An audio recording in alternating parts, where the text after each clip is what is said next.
Hey, what's going on, Refi Nation? John here with Simar. This is our last podcast of season 2 in 2022. It's been an amazing adventure over the last 12 months in Refi, and we wanted to pause and take stock of everything that's happened, everything that we've learned. So in this episode, Simar and I are going to spend the first half reflecting upon the year, gazing forward a little bit, and then we're going to welcome a handful of friends from the Refi community to come and give their take as well. So hopefully this helps us, I guess, make sense of all the stuff that's happened and navigate where we head moving forward. And anyone who's listening, do the same. So that's the intention with which we start today's episode. Any texture you want to add, Simar, before we dive into things? No, I think that sounds perfect, John. I think this is it's such a gift to be here and to be with you and to just see everything that this year has held for us, for the Refi community, for crypto, for the world at large. Like, so much has happened, I think, in this year. And I'm just really grateful that we get to take a chance to just sit with it all and to be with it all. Yeah, I think for me, I'm so deeply grateful to be where I am, both physically in person, having just moved to Portugal this season, and in my career, having felt like I really found my home contributing to this, climate action movement that is so complex and sometimes challenging to find one's place.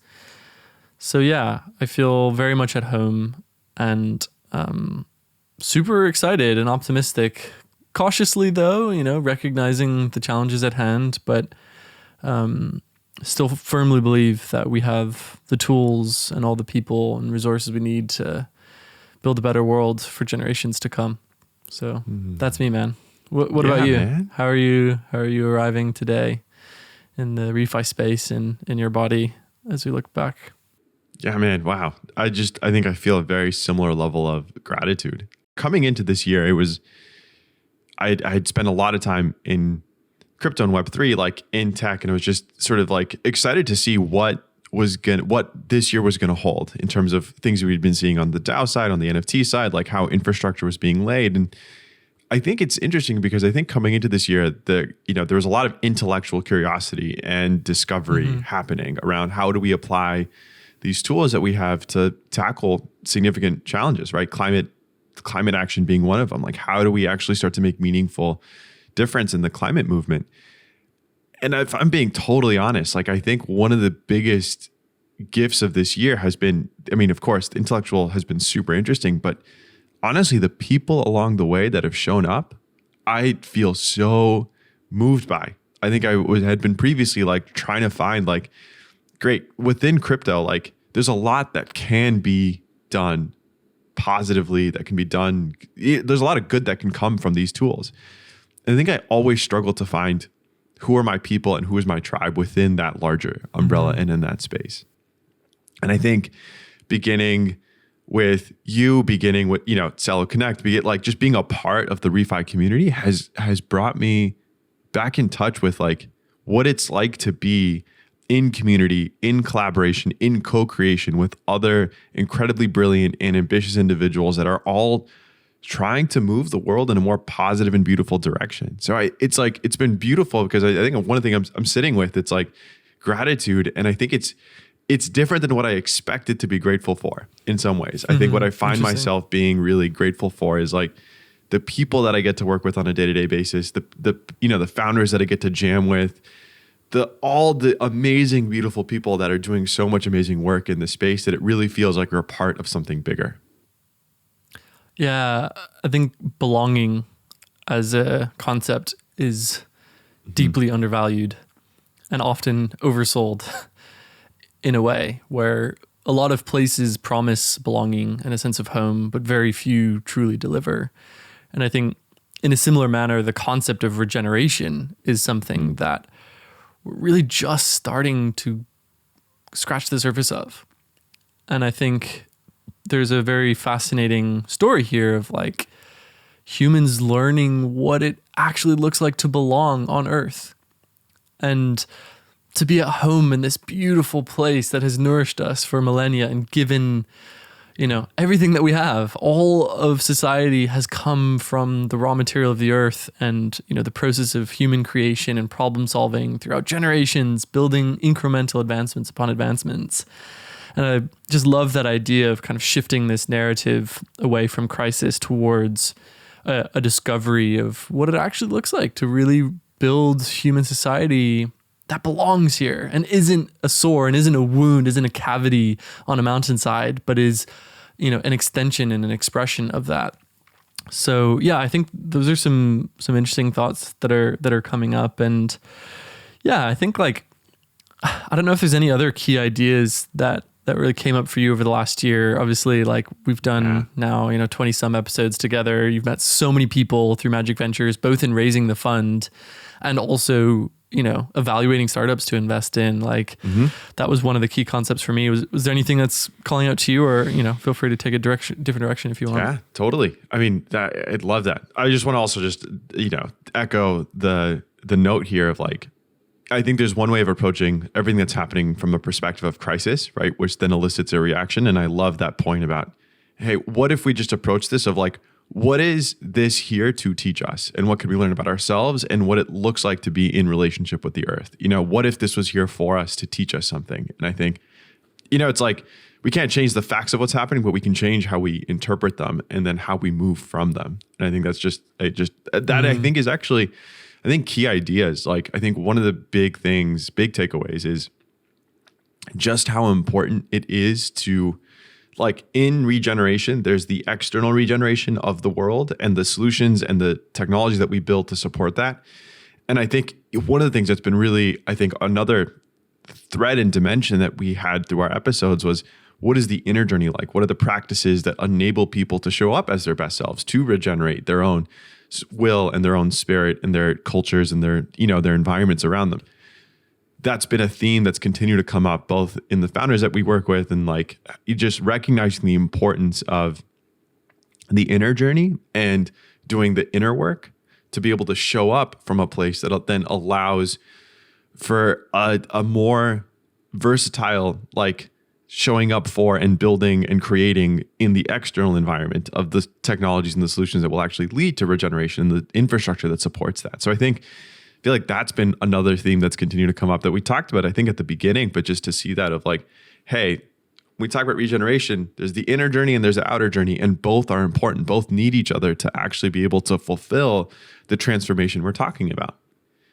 Refi, I think it's easy to look at on the very beginning and just think of it as just either carbon or, how do we decarbonize? But really what we're talking about here within Refi is how do we create systems and infrastructure and design money to be in harmony with the earth, with our relationships and with ourselves? There's this deeper, how can we transform and sort of create the future of late stage capitalism? What are we moving towards and how do we create that? And I think that's something which sometimes gets missed in just the race of, hey, how do we decarbonize? And I think that's a part of it. But I think part of this is building the actual infrastructure and the backbone of what we will be, I hope will be a regenerative economy that allows us to be living in sustainable ways, for the future of humanity. So those are two. I'll start with those two and I'll toss the baton back to you. And then we can let's just riff on it.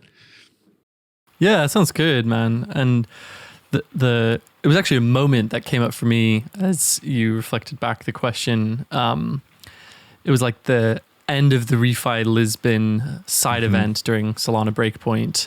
Amira from Solana was just amazing. I said, hey, could we do a sort of Refi side event during Breakpoint? This was 3 weeks before the conference. She was 100%, we'll back it. I don't have capacity to organize, but if you can make it happen, we'll pay for people to come together. And it was at the end of the event, a lot of energy, 100 plus 150 people showed up within the first 20 minutes. Everyone was super excited. It was a great event. And at the end, we had these talks and demos from different products. And it was David Dow from Gainforest, who's become an increasingly good friend of mine, gave this amazing demo of his product. But before he did it, he was basically I want everybody to listen to this sound and close your eyes. And it was kind of incongruous because everyone's hanging out and have drinks and what are you talking about? But everybody closed their eyes. We were all quiet, and he played the sound of a forest. And you sit there, you listen to the sound of the forest, and he asks the audience, like, what's coming to mind? Just say some words that comes to mind as you listen to this. And everybody says, green, lush, life, all these different things. And he said, I've done this in a number of different communities. And in the West, people come up with, the words you've described, but, predominantly in indigenous communities, one of the first things that the community says is people. People in nature, together in this space. And it was such a powerful framing for us to recognize the approach with which we often build tech solutions is this we're on the outside coming into this thing. It can often inhabit that colonial, neo-colonial aspect. And, you go into David's work and see what he's built, and it's very sophisticated. He's literally spent 5 years building this thing. And, he's got this geospatial monitoring system that takes input from people on the ground, drones, satellites, and can issue with very high confidence impact certificates to determine whether or not an area is being reforested or deforested. They're on Solana and one of the most advanced DMRV projects in the space. And yet he holds this really deep intuitive sense of, the alignment that we need to have as people in the way that we interact with nature and the way that we build this tech. So that was a powerful moment that came to mind for me. And I think in general, just the digital measurement reporting and verification lens, there's a lot going on there. There's a lot of capacity that's being built across several chains. And I think, the real next generation of environmental assets is powered by decentralized and digital MRV. And given capital flows at the speed of trust, there's a lot of trust going into those systems. And audit trail to the device, the individual sensor, what's going on, and capital will flow. So it's coming. Yeah. I love it, man. I mean, that's so powerful. And I think that's what, there's a lot of bridging. I think we talked about this too, but bridging between disciplines, between scientists, biologists, technologists, indigenous cultures. There's so many different pockets of wisdom, and I think in knowing that we're seeing come together, right? Around oh wow, this is a global movement in nature. It's not led by the West or led by, it's going to require everybody coming together around the world. As Ryan said, I feel in the podcast, this is a global coordination problem, right? And I think what better tool set to be approaching that problem than with everything we've talked about, I think with Web3 and ledger technology and how we're able to do DMRV and start to actually do more sophisticated measuring and reporting from there. At the beginning of the year, you wrote the what is Refi piece? And I'm curious for you, what was it like to write it back then? What were you thinking about? I think there's certain things that have come into focus, but what was it like to have written that then? And what would you add now if you were to rewrite the piece? What are elements that you would want to go back and add to having experienced this year in Refi? It was one of those things where it was many months in the process of writing that article. I started writing in October. I think it published in late January, early February. It was probably even February. And Anna Watson, or Dr. Watson, as they now call her from Toucan, was monumental in taking my ramblings and helping to structure them and make them sensible. But I remember really having to push, I was working super late. I think I worked from 9 p.m. to 1 a.m. to get the final draft over the line and publish it on Mirror. There was a stretch to get that out because there was so much going on. It was hype of the bull market, 20 plus million tons coming through Toucan, all this stuff going on with KlimaDAO, with the launch of NCT and the mass rebalancing. And there was so much, but I just felt this urge, I have to get this story out. And as soon as I got it out, there was just this massive release of okay, I've shared this, I can kind of relax a little bit because there's something cool here. And there's a lot of energy going into this space. And yeah, I think it was really cool to see it get picked up by a number of communities. And in particular, the guy who, Toleko or whatever, collected one of the rare NFTs, a VC in Japan, threw some ETH towards us supporting the article, and now seeing this whole community in Japan. I just did a talk this week at NFT Summit Tokyo, having taken this article, translated it into their language, hosted local events around this, and really taking these ideas and doing stuff with it, building startups, investing in startups is like so powerful. And there's loads of gaps, like in the article itself. And I focused very much myopically on what I knew in the space, and there's only one slice of it. But what really was, I think, the cutting edge of the first, like, 100%. Publicly mainstream wave. And so I think I do want to go back and cover the other pillars, cover biodiversity and cover social justice.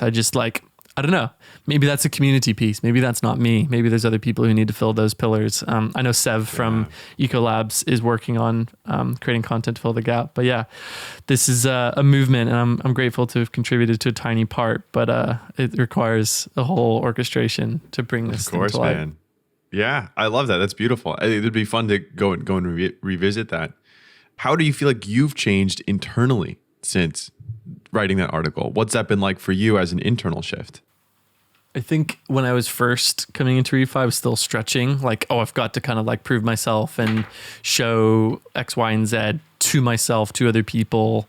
And I've settled down and feel more comfortable in my own skin now. And I think there's also just like being new to crypto, new to climate, like naive out the yin yang, just like stumbling around a little bit. Like, Gregory from Region Network several times is like, send me DMs and be like, yo, bro, like you've got to calm down on the hype on this, or like you haven't read about their white paper, or like, I've been in the game for a while, you're missing a few dots here. And so like, I appreciate people like him for calling out my total discrepancies and accuracies, etc.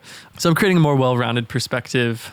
But yeah, I think like really understanding where is yield coming from, really getting what is actually intrinsically valuable, and how can you build communities and systems that last and sustain for the long term are a couple pieces to mention. But yeah, I'd love to turn it over to you as well. Like, I think the fact that you've kind of made that transition from founder to investor, you've raised a fund around a particular thesis.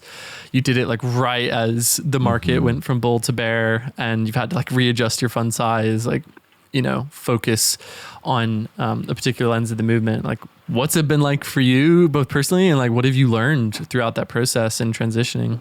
I mean, as a founder, you interact with investors, right? Like that's just like a part of like, you raise funding for a startup, and I had played that role, but I'd never been on the other side before. And you just realize like you build a deep level of empathy in going through this around like what it's like actually. Cause and I think there's different kinds of funds, right? But like as, let's say, for example, a smaller size fund, with a very small number of GPs, like you're playing both somewhat of a founder role in which you're adding, you're investing in startups and trying to create value for them. And at the same time, you also have investors that invested in your fund, right? LPs. So you're playing this like game of like also recognizing like you're holding what expectations are from LPs, what they're investing in, what are the expectations that they have with the money that they entrusted you with.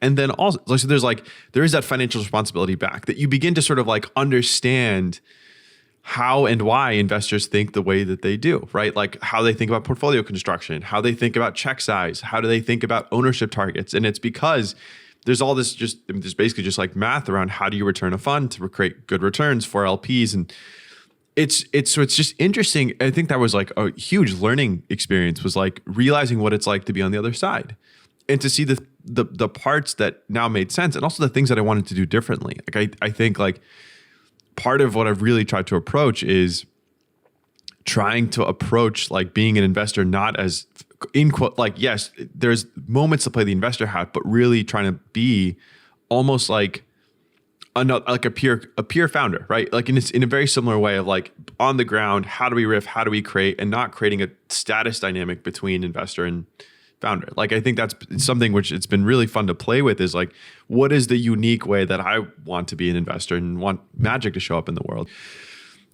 I think you get a much, much deeper sense of the timing. I think LPs move at a much slower pace than founders do. It's just a different time scale. But it's been, I think, similar to you. I think at the beginning I was like, I have no idea how to do this. How do I get a fund together? how do you set up the fund structure, the entities, then the LPs, then the subdocs, and all these different components. And I think now I think I feel a lot of spaciousness of like the foundation's been set. Now I get to just focus on investing in projects that I really, value and enjoy working with, and just creating value and just continue to see and nurture the ecosystem. So that's been, I'd say, like the external journey has been more similar, settling, feeling at home, having the right team around, making sure that all the operational things are up and running. I mean, it's interesting because I think at the earliest stages, you're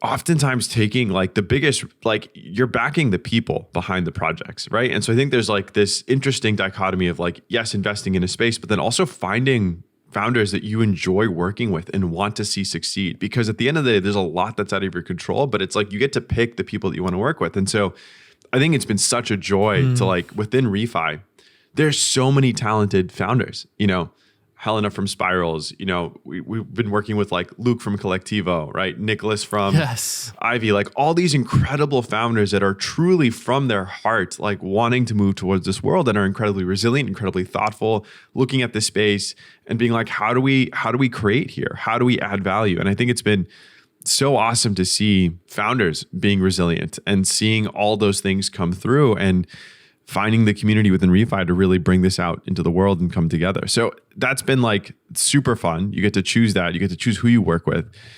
Internally, I think I feel grounded. I think in who I am as a person, what I want to be creating in the world, and how I want to be doing it. And I think that's like, it seems like there's a parallel sort of like in both of our journeys. But I think that's like the biggest thing is just feeling more settled in myself and being able to actually come, I think, into the world from a deeper place of being. I think before it felt like, I'm not sure. Is this, can I do this? Like, is this possible? Is this allowed? Like, and I think it's been more like, no, like I can feel who I am at my core, what I stand for, what I value. And I just feel more spacious to come from that place. I would love to almost push you to articulate some of those specific learnings around like the business model and the construction, because I think there's some interesting insights. Like we did this episode with some of the investors, and I think a lot of founders in the space don't really recognize like what is the math, what are those relationships between the LP and the fund, and yourself as totally. Yeah, as the general manager, and like I guess that's the right term. I'm not deep into the space, and so like general partner. Yeah. Like, can you give just like a quick run through of like, okay, this is what I did, this is what I went through, because I think there's a lot of people looking for investment right now. There's a lot of people looking for funding, and I think this is kind of like a core concept, that you obviously took away with this year, and it'd be really helpful from a founder. So like now, let's say bridging now these perspectives, right? I think. From a venture capital perspective, what you're looking for, right? Like you're going to assemble a portfolio, right? Let's say, for example, and different funds have different ways of constructing their portfolio. Some are, let's say, higher check sizes in smaller number of companies. Others might be a little bit more scattershot. And there's different stages, of course, right? There's pre-seed, seed, Series A, and so on and so forth. The way you look at a fund and your portfolio construction is like, generally you're looking for every investment that you make, could this return the fund? Because it's so high risk, right? So like if you look at actually how the power law works in fund construction, generally like the fund returns come from a very limited set of companies within the portfolio, right? It's like a small number of companies in the portfolio actually return the whole fund and then some. That's like, so it's a game where you're really looking for who are the big winners, and you're taking shots to find those big winners, right? So it's less of like, if you think of like, in a different kind of fund, you might be looking of how do you create value across your entire portfolio, and that's like you would see a certain level of, I think, profile and gains in that way. But with venture specifically, you're looking for how can any particular company or investment or bet return the entire fund, and so with that comes a certain level of expectation of like when you have that lens. When you're looking at a company or a startup, you're asking the question, like, at its current value, can it 10 to 100x oftentimes, right? And I think that's both positive and negative, because it creates high expectations for growth and what this could be.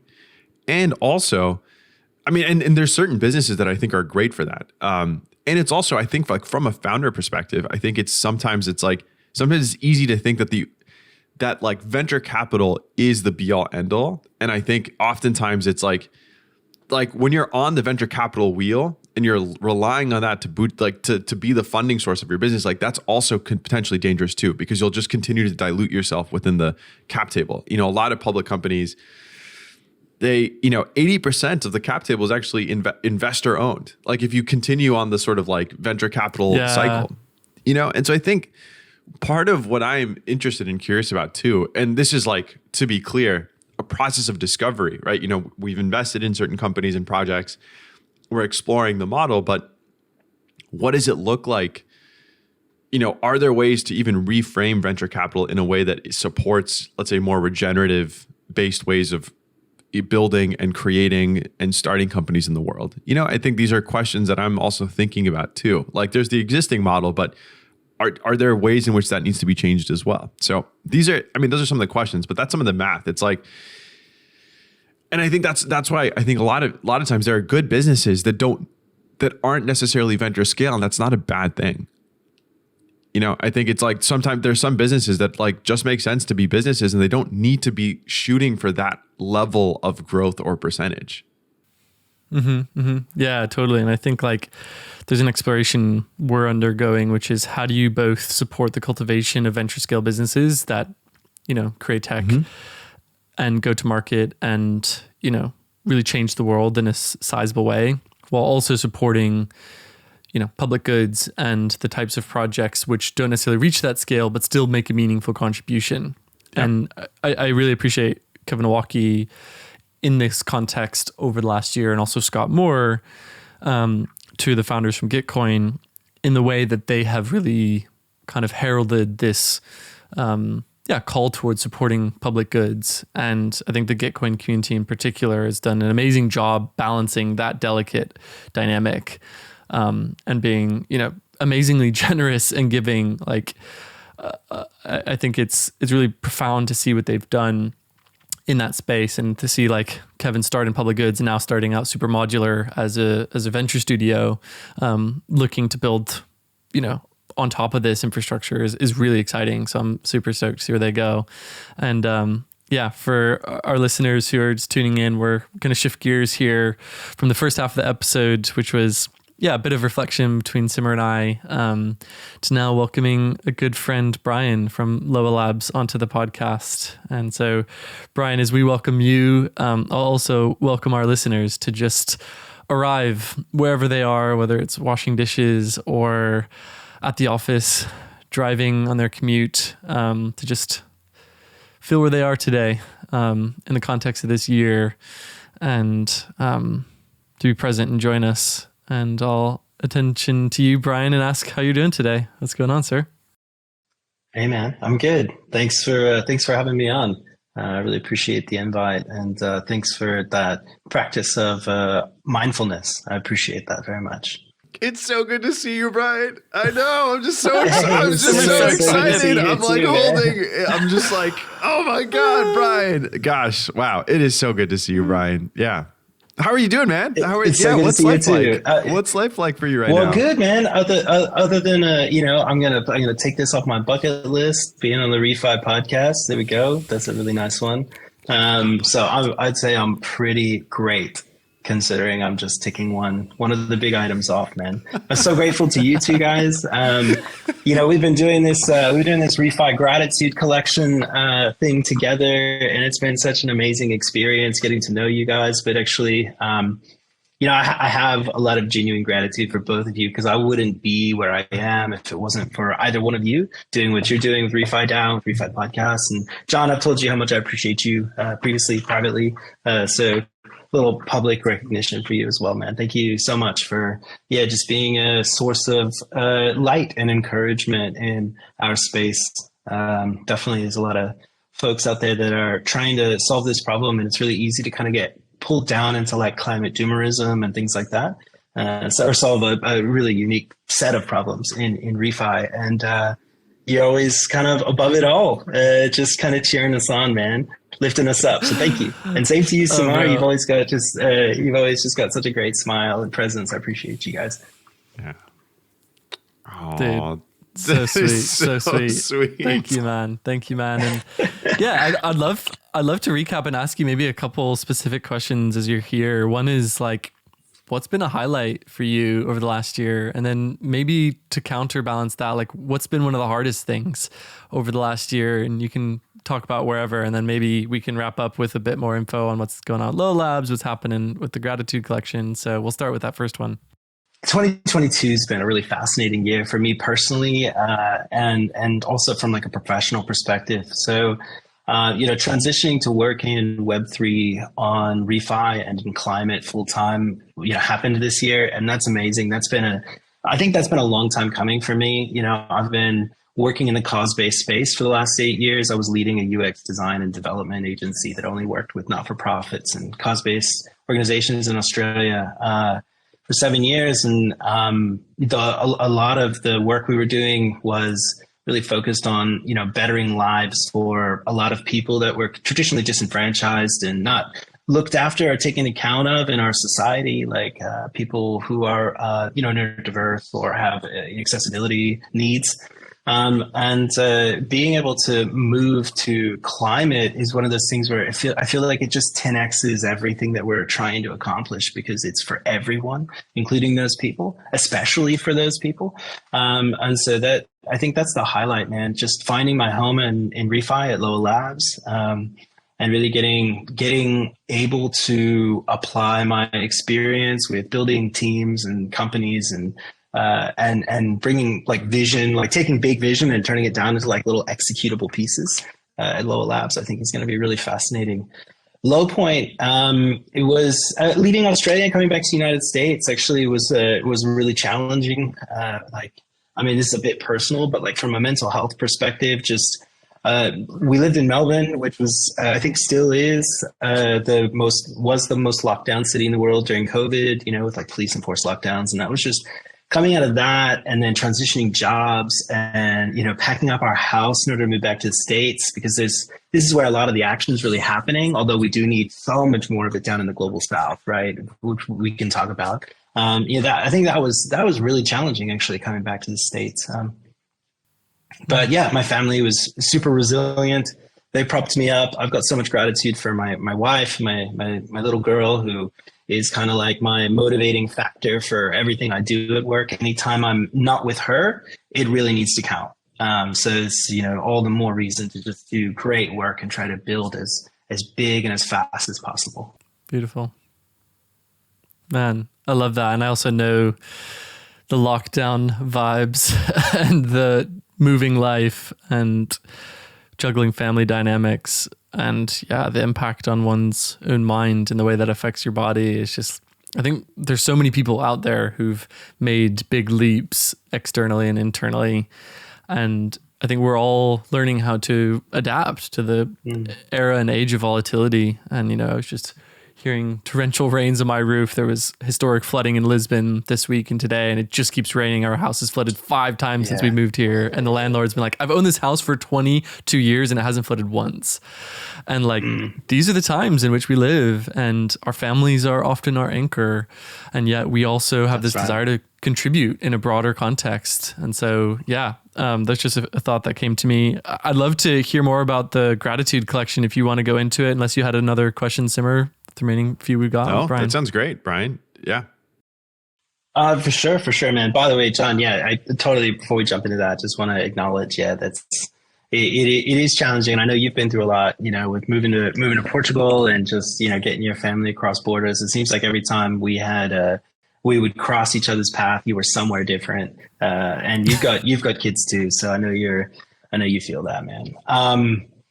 I think it's really good for us to actually try to normalize that conversation of like, are you okay? Like checking in on one another, just, taking a moment, since I've got a little platform to say like, that's what we need. Being founders is really lonely. And on top of that, facing the monumental issues that we're trying to solve I think you were at a conference Destruction of one time. all of human society. Yeah, it's really easy to get down about that. And so checking in on one another and really propping each other up is, I think, really important. So, just even maybe, man. Brian, So I was going to say, just touching on that too, maybe, because I know it's important. That's something which I've also come across in my own personal journey. For anybody that's listening, maybe you could you, I would love to just hear, what helped you get through that time? If there's any either practices or ways of internally regenerating that you want to share. And also maybe for listeners that have friends that are founders that are working either in this space or in any space, how can family and people show up for people who might be struggling? Yeah, I mean, I guess the first thing is, recognizing that you never really know what somebody's going through internally, right? And they may, especially with the way that we interact with one another, a lot of it can be async, or it can be, just over Zoom. Like, you can only see part of my body, so you can't see the other 90% of communication, which is body language, right? So we miss out on a lot of those micro expressions and things like that. So I think the first thing is just asking your friends, are you doing okay? Like, that's totally fine. In Australia, they have a holiday called Are You Okay Day. And it's all about texting your mate and creating like a sense of psychological safety in the places that we work, and normalizing that conversation, I think, is a really important thing that we should be talking about, which is tangential to Refi, but I think really connected to us having the ability 100%. To actually check in and say, like, how are we? Because we're the ones that are trying really hard to solve major problems. And if we're not good, then it's going to detract from our ability to, deliver on our own visions. But some of the practices I found to get through that were, one, just taking a break and getting back into nature. That was a huge one for me. We spend a lot of time indoors in front of our computer screens, and, like, not even joking, just touching grass is really powerful. There's actually a lot of science behind that. It increases, chemicals in the brain that we really need to feel happy.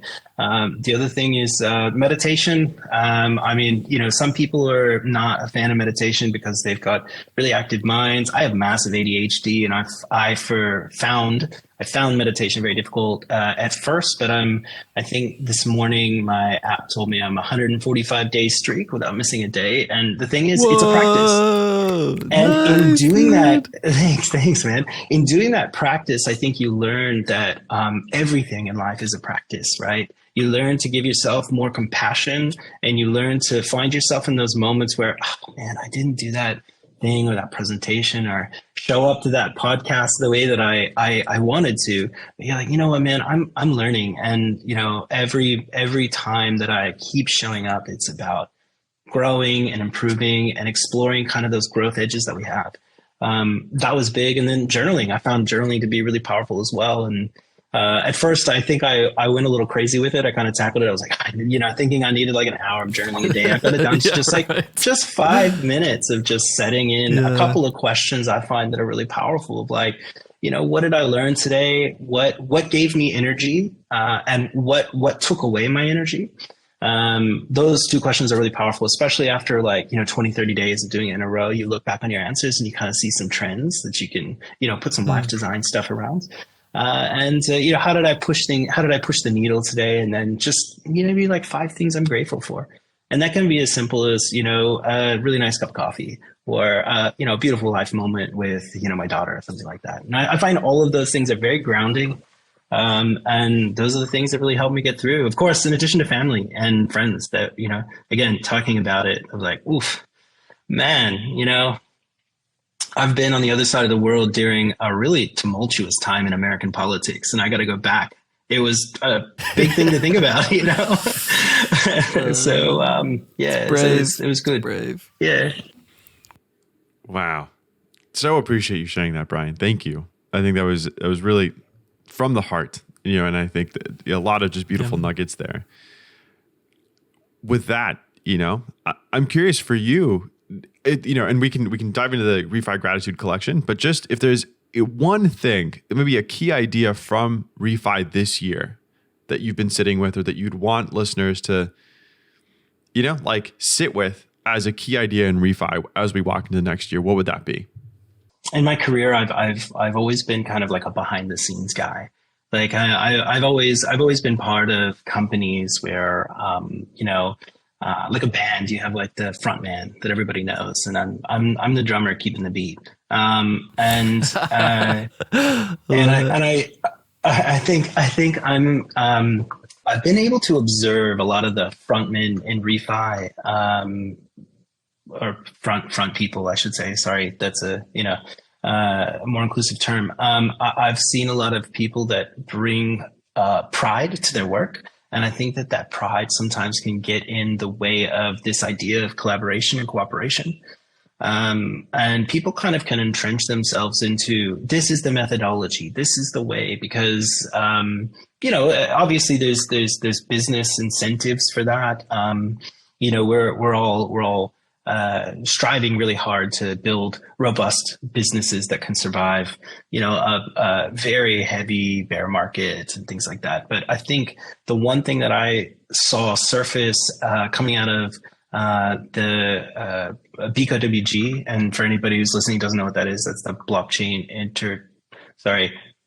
intercarbon offset working group. They had an event in Colombia, and the theme there was interoperability, and it was anyone at layer 1, layer 2, lots of folks in the refi space of coming together, basically, including Vera, coming together and saying, like, how do we work together? How do we actually get past this? Because what we're trying to do here, especially in the carbon offsetting space with the application of blockchain, is really important. It's an accounting problem globally that's actually holding back progress and allowing players who don't have the best intentions to get away with what they're not fulfilling on their responsibilities and their promises to help us reduce global warming, or the projections anyway.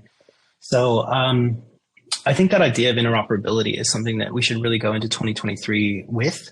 So we were just talking about some NFT projects of like, man, I floated an idea on Twitter of like, how about we create using like new interchain controller modules and interchain accounts, like create like a interchain impact dashboard that captures everything across every ecosystem, and kind of really like the DeFi tools are coming to bear for us to actually build this stuff, which I think a lot of people have been thinking about for a long time. So I think that'd be really fascinating to see in 2023. Amazing, man. I'm here for it. And I'm here for it, man. I love it. That's so beautiful. I think it's a really powerful, just noticing and recognizing this is a community effort, that this is going to take, and I think, I feel like, John, what you've done in this, like, really, like, this observation of when we bring people together and we move towards the same mission, what ends up coming forth is people building on one another and collaborating and co-creating, right? Yes. And building blocks that everybody else can use. And I think that's so powerful, right? To like build from that place, that truly ecosystem driven development versus, we're going to stake a massive claim on a particular thing and try to drive and capture all the value just ourselves. I think it's just a very different way of building. The Refi Gratitude collection and concept is a great example of this. Simar, you and I had this conversation. We were talking about how to wrap up the year with the pod, with the community. And you were like, oh, wouldn't it be cool if we could sort of, have some sort of NFT collection that people could mint, to express gratitude. And I threw it up on Twitter as like, hey, here's an idea. Part of it could go to fund this good cause. Part of it could go to fund this. And then like Michael from LOA LABS was immediately, this is awesome. Y'all brought in Cinnamon from Black Artist Foundation and Simar, you guys came together and have like really brought something special to life. So, and it feels as though each organization has contributed their part in a really wholesome, beautiful way that in itself is regenerative. Like not for one moment has anybody tried to like hold control or like dominate. It's like, this is really a gift for the space to give other people gifts of being seen and being recognized and being valued and being heard, and inviting people to say like, you are home here, you belong. This is like a place for you to spread your gifts and to help serve these really complex problems, make a difference. I don't know if either of you want to talk about the collection, just give a quick run through. I think it'd be fun maybe to, share the screen, give a quick announcement here, because I know Mint is opening soon. Yeah, for sure. Simar, why don't you, you were kind of like our you were the gatherer of humans, the Yeah, the gifter of motivation. Yeah. Let's see. I feel like there's been elements actually for all of us that we've contributed and sort of played a part in. But why don't we just start with the intention, right? I think the Refi Gratitude collection, the intention, as John was saying, was very much a way to express gratitude. So much has happened within Refi, but a way to really see all the good work and all the amazing people that are in the space that have been creating this beautiful community that we get to be a part of, I think this year. And so with that, the gratitude collection is very much, it's a way to mint an NFT and get a second one that you can gift to someone else. And that was that was the idea we were playing with. And then we've since run with it and sort of, Brian, you want to talk a little bit about maybe some of the artwork? So I guess a bit of the creative process is really fascinating. As you mentioned, Michael reached out and was like, let's do it. And in the LOA Labs camp, we saw that tweet because we have notifications, often. And we were just like, Michael, we didn't talk about this first, but dude, thank you so much. Like, let's jump in. And I think it was Ishmael who leads our DevOps team and runs our validators, myself, Michael, and then Cinnamon with the Black Artist Foundation, who we work with regularly. She's just amazing. And her mission and vision is really cool. And anybody that's listening should join our Twitter spaces next week so that they can get to know the Black Artist Foundation and what her vision is, because she's just starting out and it's fantastic. But yeah, we were going through this idea of how can we make this something that, two people share at this moment, and then, adding the idea of it being on the blockchain and actually it kind of living forever, permanent. You own this NFT and this other person, and you want to give it to someone else as a gift. And we started talking about, what if we later airdrop something to that person, because the person who gives something, we wanted them to get something too, from us, the people putting the collection together. And so then I can't remember who suggested it, but it's a great idea of what if it's a twin mint? And we were like, that's amazing. As far as Must I know, have been Simar. I think it was. It sounds like a Simar idea. Yeah, totally. And we're sitting there thinking, I think at the time Real Simple Labs hadn't got involved yet, and we're sitting there thinking that's awesome, but how? Simar can code, right? Yeah. That's exactly what he said. He was like, "Well, I know my way around some code," and we're all like, "All right, cool." And then the next meeting, Real Simple Labs showed up. So I guess it was maybe the impetus for bringing them in. But thank goodness he did, because got to give a shout out to Manish as well from Real Simple Labs, and his team's been working on that mint experience since then and should go live soon. But some of the artwork that we started with, we were looking at kind of these universal signs of gratitude, and it was really interesting to go through a couple different iterations.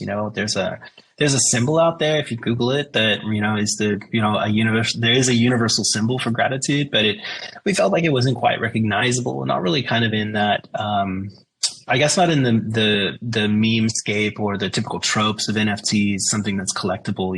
You couldn't turn it into a PFP and a couple of other things. So we looked at, some different individual pieces of art. We were looking at buffaloes apparently represent, we Googled it, buffaloes represent, gratitude. And so we had, you get this part of the buffaloes facing this way and then the other buffaloes facing the other one. And so those two are looking at each other.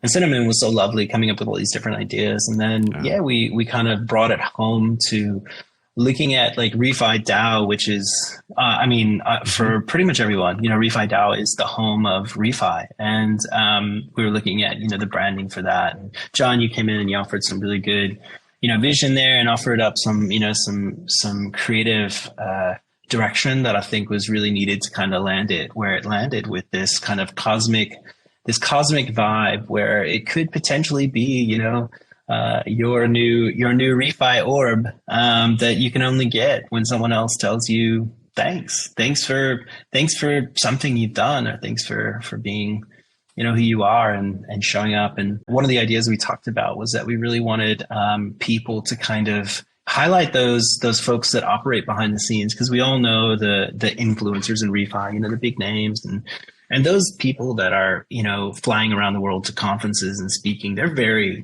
important for bringing in capital and bringing in awareness to the movement. But there's also a whole bunch of people that you don't see very often. I know within LOA Labs, there's plenty of people, Emily, Mariana, just like they make stuff happen, but they don't necessarily get the credit that they really deserve, and the recognition they deserve. So this is an opportunity for all of us to do that for one another. And I think that's really beautiful. So beautifully awesome, said. Man. Yeah. Well said. And I know you've got, lots of stuff going on today. I know you carved out time to be here. I think that's a great intro. So for those listening, the Mint will be live by the time this episode drops. Refi Gratitude.xyz. You can mint an NFT for yourself. You'll get another one that you can send to a friend. And then we just encourage people to share this and to recognize people publicly or whatever format makes the most sense. And we have in our Discord a Refi Orb channel where people can request to get their profile picture orbified with their new NFT. And we'll probably later down the road build something that makes it automatic. That's like, okay, which orb have you got? And you can orbify your profile picture. But for now, it'll be a little bit manual. And go forth and give gifts. It is the season of gratitude. So thanks so much for coming on the show today, Brian. It's been an absolute pleasure. Simar, as always, great being with you. And looking forward to when next we meet. Daily Twitter Spaces next week from December 19th to 23rd, 9 a.m. Pacific. Come on Twitter. You'll see somebody from the community hosting a space. Look back upon the year, look forward, express gratitude, recognize one another, and take stock before another exciting year ahead in 2023. So those are the call to actions. And thanks for being an operational powerhouse, Brian, as well as a product wizard. It's been great, man, working with you. Yeah, my pleasure. Thank you both. It's been great working with you too. Cool, Lots man. of love, Brian. We'll see you soon. Talk to you soon, All right. man. See ya. Ciao, mate. Bye. Helena, how are you doing today? Wonderful. Super excited to be here. Crazy that the year is wrapping up. When he said we need to do a wrap up podcast, I was like, what do you mean? We have so much time left. We don't. No, we don't. It's over. Yeah, my God. It's crazy, right? What was, would have been from your perspective, Helena, like highlight, what's one highlight and one low light from the year and what it's held for you? Yeah. I mean, personally, like a year ago around this time is when I was going down my first crypto rabbit hole. So it's been a packed year, went from running a Web2 video chat company to selling it to going down a refi rabbit hole to just totally green pilling myself and then starting a crypto company, right? Like it's been just, I think, one of the most transformative years I've ever had. That is amazing. What was the turning point? Like, what was that moment where you just went, okay, this is it. This is my next thing. Like, go. The first turning point, I was living in Berlin and my friend kind of kept calling me and was trying to convince me and this was more of like the crypto pilling with the idea of, a new model for like value sharing and revenue sharing and like co-op based ownership and how we can like do that on chain and kind of reimagine new ownership structures. So that was interesting. I don't think I'd ever like thought about like a technology with the ability to kind of coordinate people in that same way. And I was like, okay, interesting. But I really want to work in climate. So crypto's cool, but farewell. And then after selling the previous company, I had more time to like dive into climate stuff and was just looking at a bunch of like climate economics things and kind of everything kind of led me back to crypto. And I remember like green pilling myself without like even being exposed to the ecosystem, just realizing, hey, this is really cool. Like we should build like a carbon backed currency. Like what if all the central banks like supported some kind of currency? And then I was going on these bike rides every weekend and my friend was like, Helena, like you need to go read Ministry for the Future. Like you're describing what's in the book. And I'm like, no. Like I don't have time to read a book. I'm going to go just build this thing. Very startup. And then eventually I read the book and I'm like, wow, I would have saved so much time just by like copying the like the designs in this book. And then I read Sacred Economics and then just kind of kept green pilling myself. And at that same time, met my co-founder. And his green pill journey was very different. He had like gone the ecosystem route, met like the Toucan team and been like, wow, like this is possible. We can make programmable carbon. And then it kind of just like kept building up and going as it does in crypto. And it was a lot of fun. Super hectic fun, but fun. Wow. I feel that is also just quintessential. I just say quintessential you, Helena. Like you're just like I'm going to just go ahead and build it. Like, I'm just going to throw myself at this thing and just figure it out. And then like, of course, be like, okay, wow, well, there's a lot that's been written about here. I'm curious for you personally, what's it been like? How do you feel like you've changed over this past year in going through all these big life events and transformations? As a formerly crypto founder, the ecosystem around like building something is fundamentally different. It's like the open source world. It's collaborative. It's like Gregory Landua's like famous phrase is like cooperate the competition, and that just hits so hard. It's just like this beautiful idea that rather than competing to build the best product, like let's collaborate. And it works for like the underdog ecosystem, which is crypto, because like for any of the kind of crypto projects to work, we do have to like collaborate and bring everybody into that. And that is felt so strongly, kind of whether it's, in crypto Twitter or like when you're like joining in Discord and collaborating with people. And I think that's gotten me to think very differently about, how we run a startup, how we operate day to day and everything else.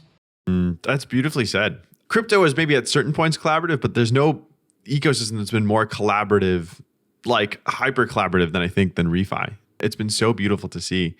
And I'm curious if you were listening to this podcast episode before starting this journey, what would you have wanted to know? That's a great question. I think the thing that really helped me like see things in a different way is like just because what you see in like mainstream media as like crypto, like that isn't what's actually going to change the world. Like that's not what's happening and like brewing behind the scenes. What's happening behind the scenes in this like Refi movement is like beautiful and magical and like an entirely different interpretation of like, I don't know, shilling NFT somewhere. And that, I think previously had thought I was pretty open-minded, definitely wasn't, just based on like how like closed off I was to like even exploring crypto. And I think like it took my friend to really push me and say like, hey, like just because the use cases you see are all crap, it doesn't mean that there isn't like real value there and you can go do it. And I was just like, oh, crazy. Yeah, I guess I can. And so we did. That's so good. Yeah, I encourage everybody who's working in climate to look beneath the veneer of the narratives around crypto being a scam. We've gotten rid of most of the crypto's bad for the planet because of the migration from proof of work, proof of stake with Ethereum. We still have to greenify Bitcoin, which I think is another challenge in itself. I think the Refi community is totally up for the task of. I wonder, just closing out our time together, Helena, I know you've got a lot on your plate towards the end of the year. Can you give us a quick update on what's going on at Spirals? Like you guys shipped something super quick. We brought you on the podcast, as you were first getting feedback from users. What's happened since then and where are you guys at now? And maybe give a glimpse towards, next year. Yeah, a lot of exciting stuff happening. We're actively building right now and can't share too much about it. So we're launching on a few new ecosystems, which is exciting, and going to be integrating with like larger like buyers of and funders of like natural assets, which will be exciting. So like piping all the parts of Spirals together, and then we'll make some big announcements in the new year. So sorry, I can't share too much, but things are moving, things are exciting, and very excited to see what the new year comes. I think the biggest recent change has been with just like the FTX collapse and stuff, which we're fortunate didn't directly affect us, but it of course affects like trust in crypto as an ecosystem, which gives us more time to build. Isn't it so nice? I feel like that's been the nicest thing about the FTX collapse is like, there's a lot of mainstream noise, but like the noise on like this side is like, it just feels like it's just a lot. It's like, great, just create real, like all, just create real value. There's a lot here. FTX underscores the very need for decentralized networks and like all the things that crypto is actually about, It's like open, transparent financial systems. That's what we're about here. Well-governed. FTX, not that. Well-governed. Right? You're just like, and it's easy to be like, oh gosh, like, look at crypto, and it's like we got to run on the banks happened. Like 2008, the housing crisis collapsed. There was a whole housing crisis. Like bad governance has been a part of like major significant financial crises since the dawn of time. Like the whole point of crypto is to create open financial, system. So I just think it's been I don't know. It's like an interesting dichotomy because it's easy to write off the whole sector, and it's like, you got to separate how it's been used from the actual underlying tools and what can be used for, which I think we're all about here. 100%. And I think there's like a need also for the whole space to embrace that call to build radically transparent, effective, well-governed organizations that do what they say they're going to do. There's so much hype in the space. Great. You can build a hype machine. Awesome. Can you deliver on your promise? Can you do it in such a way that takes care of the stakeholders that you were designed to serve? Can you do it in such a way that you create something that sustains and lasts and delivers a long-term value proposition for the future? Because we can't deal with a bunch of bubbles bursting all the time. We have to build stuff for generations to come. So I think that's my kind of call to action to myself in the year ahead as we grow Refi DAO and expand what we're doing. And bless you, Helena. I'm super optimistic about you and Douglas as a duo building out Spiral's protocol. I love how you guys have built first, learn by doing, ship software, see what people think, iterate and improved. It's awesome. And really looking forward to seeing what comes in 2023. What are you laughing about, Simar? No, it's just so real. It's so real. It's like we actually ship. well, it's like, I don't know. I don't know. I completely agree. It is so real. Like ship, learn by doing. I just think there's a degree of like learning by doing, which feels very true it's amazing, but there's just been so much learning by doing, so much experimentation. I think that's like that kind of, I just love, I think for you guys, right, Helena and Spirals, like how much you guys have been evolving and been like so open and like absorbing, like, great, like we're here, we've got the energy, like we are here to ship, we're here to deliver, we're here to create value.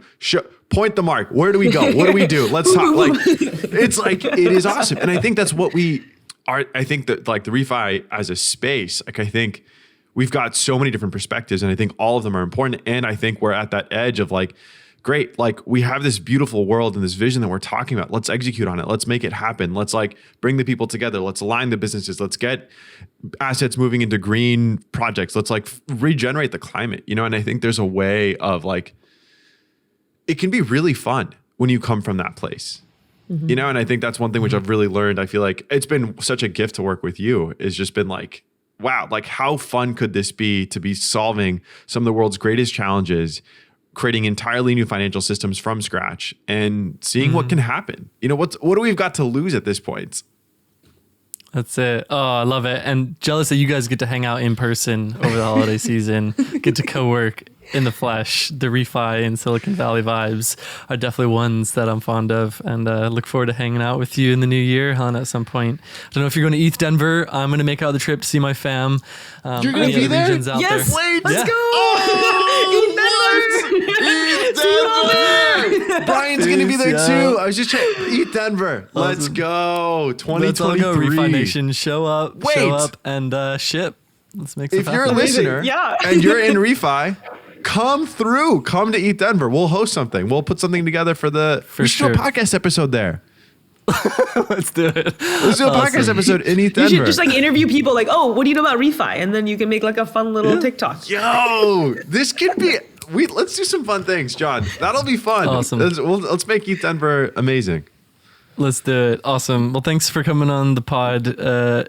Quick appearance, Helena. It's been a great appearance. And as always, it's a pleasure. Thank you so much. See you soon. Talk soon. Ciao. Cool. That was fun. That was fun. Episode. She's fun. What a year. What a year. What a year. Yeah, I feel like this is a good spot to close the episode and close the year. Thanks to all the listeners for tuning into Refi Podcast Season 2. Thanks to you, Simar, for coming on board as a co-host and being the awesome human being you are. Thanks to Nirvan and Anna and Allison at Climate Collective for this incredible grant, which has enabled us to do this show. Thomas and Lewis and Henry at Feed Ignite doing the production week in and week out. Phaedrus for putting together awesome posts, deep dives every week.